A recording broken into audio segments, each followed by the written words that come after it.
Hi friends, masala puri சாப்பிட்ருப்பீங்க, masala அவுல் சாப்பிட்ருக்கீங்களா? நம்ம வீட்டிலேயே ஈஸியாக செய்யலாம். அது செய்கிறதுக்கு முதல்ல கடாய் வச்சுட்டு அவுல் போட்டு நல்லா சூடு பண்ணணும். ஏன்னா இது கடையில் வாங்கிட்டு வந்தது நமுத்துட்ருக்கோம். அதை நல்லா சூடு பண்ணிட்டோன்னா நல்லா கிறிஸ்பியாக சாப்பிட்றதுக்கு நல்லாயிருக்கும். சூடு பண்ணி ஒன்று இடத்துல கொட்டி தனியாக வச்சிடணும். அதுக்கப்புறமா அதே கடாய் வச்சு எண்ணெய் ஊற்றி முதல்ல வேர்க்கடலை போடணும்.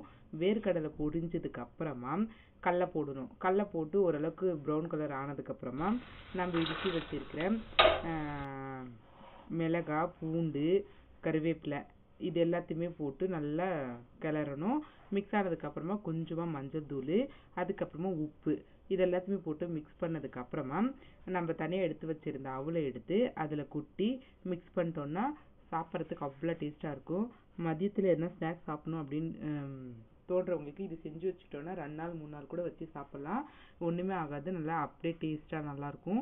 நீங்களும் ட்ரை பண்ணி பார்த்துட்டு எப்படி இருக்குன்னு சொல்லுங்கள்.